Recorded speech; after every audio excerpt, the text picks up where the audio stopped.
Welcome to Mythos AI, your source for Cliff's Notes on complex subjects. Join Anna and Phil for yet another engaging conversation.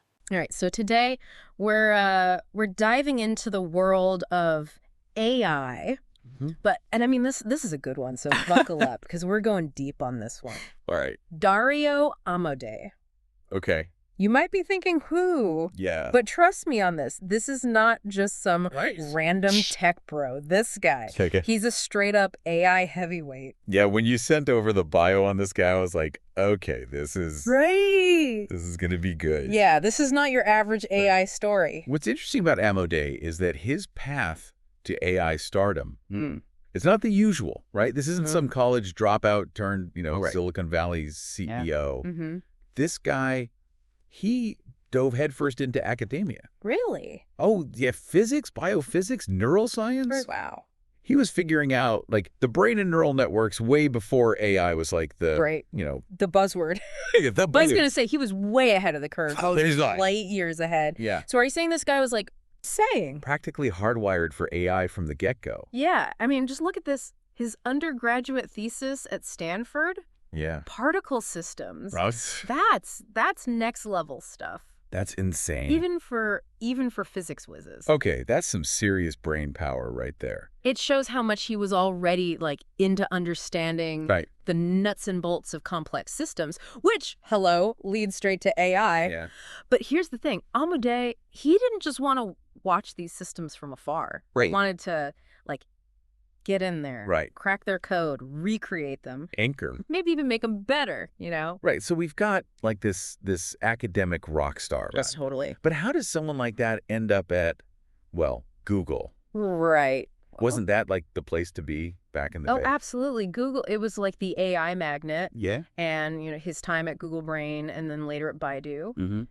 That became his training ground, essentially. Right. For deep learning, natural language processing, basically, like the building blocks of what we know as AI today. Yeah, it's like anyone in AI I know, right. spent some time at Google. It's like AI boot camp. Right. Yeah. But with Amodei, there's this, like, extra layer, right? It's not just about building, like, crazy powerful AI. It's also about, like, making sure it doesn't, Right. go all Terminator on us. Making sure it behaves, Yeah, right? exactly. And that's where OpenAI comes in. Okay.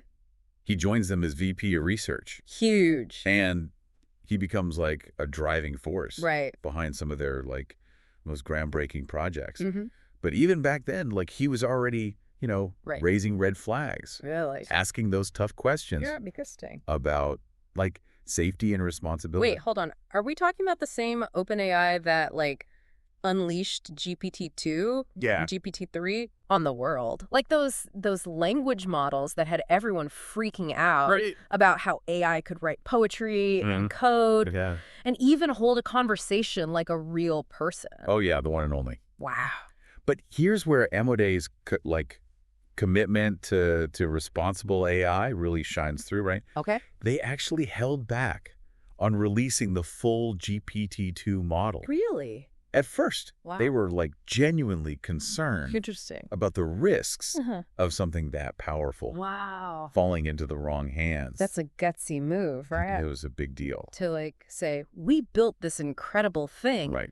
but the world might not be ready for it. Yeah, like, we need to, like, think about this. Yeah, it's like they stumbled upon a powerful secret and they decided to just, like, Right. keep it under wraps for a bit. Yeah, I mean, it ruffled some feathers at the time. I bet. But it speaks volumes about Amodei's, like, dedication Yeah. to what he calls AI alignment. Okay, what is that? Basically, he wants to make sure that AI systems don't just do, like, Wait. whatever's technically possible, Yeah. but they act in a way that actually aligns with human values. Oh, interesting. Right. So it's not just about being powerful, it's about being, like, Yeah. I don't know, like ethically sound.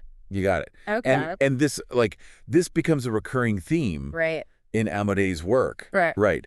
It's not enough to just push the boundaries of what AI can do. Right. It has to be done in a way that actually benefits humanity, Right. not harms it. Okay. And so he even, like, co-authored this super influential paper called Concrete Problems in AI Safety, which became, like, a cornerstone in the field. Yeah. Wow. This guy was thinking about the ethical implications of AI. Right. Way before it was like the hot topic it is today. Yeah, that seems to be a recurring theme with him. Like he's always Ahead of the curve. Yeah, he's ahead of the curve. But here's where things take a really interesting turn.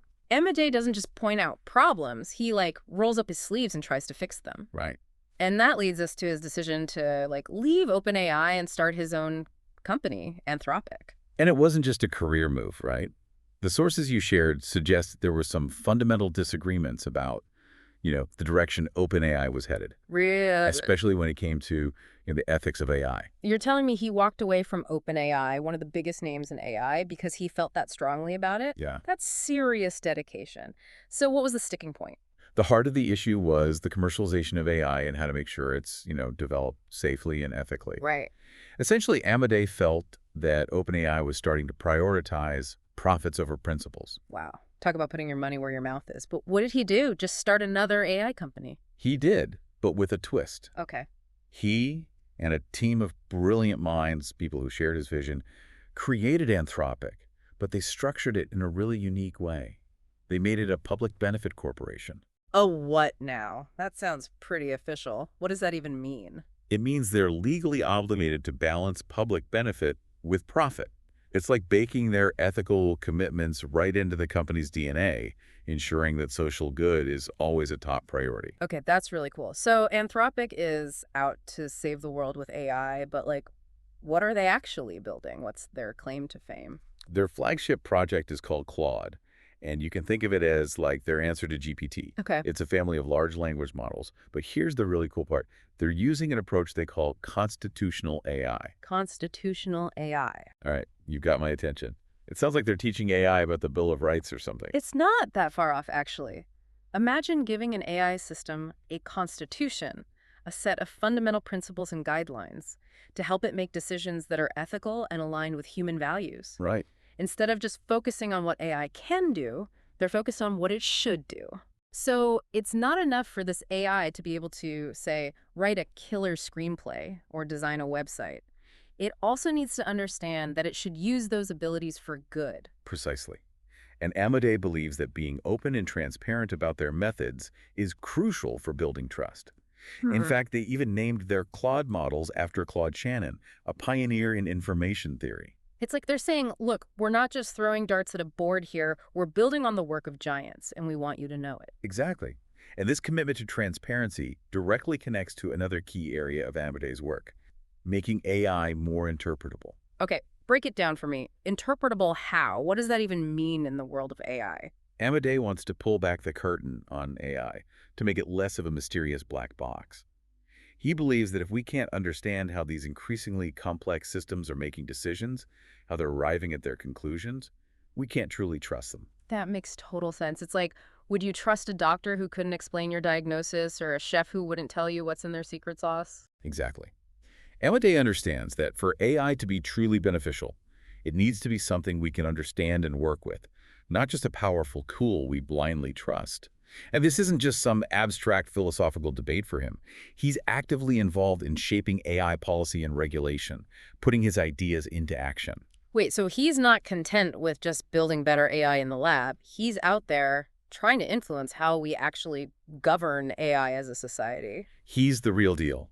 In fact, he even testified before the U.S. Senate, advocating for ethical guidelines and oversight in the development and use of AI. He's out there pushing for change on a much larger scale. So he's not afraid to step into the political arena to fight for what he believes in. That's commitment.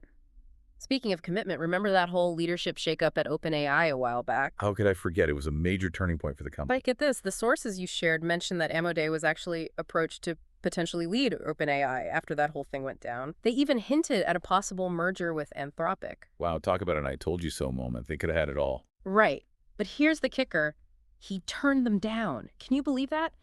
He declined the chance to lead one of the biggest names in AI. That's a serious power move. He must have really believed in what he was building at Anthropic. That's what you call staying true to your vision. It seems like Amodei is playing the long game here, focusing on building a future where AI is both incredibly powerful and ethically sound. He's not just trying to win the race, he's trying to make sure we all cross the finish line together. Absolutely. And it's not just about Anthropic's success as a company. He's trying to steer the entire field of AI towards a more responsible and ethical path. His story really makes you question the whole move fast and break things mentality that's so common in the tech world. It's like he's saying, hold on a minute, maybe we should think before we leap, especially when it comes to something as powerful as AI. Exactly. And that's what makes Dario Amodei such a compelling figure in the world of AI. He's a brilliant scientist, a visionary leader, and someone who understands that with great power comes great responsibility.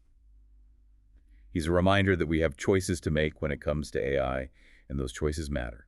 So what's the takeaway for those of us who aren't AI experts? What can we learn from Amodei's journey? It means staying informed and engaged. The decisions being made today by people like Dario Amodei will shape the future of AI and ultimately the future of our world. It's a future full of incredible potential, but also potential pitfalls. So we should all be asking ourselves, what kind of future do we want to build with this technology? And what role do we want to play in shaping that future? And now you're getting it.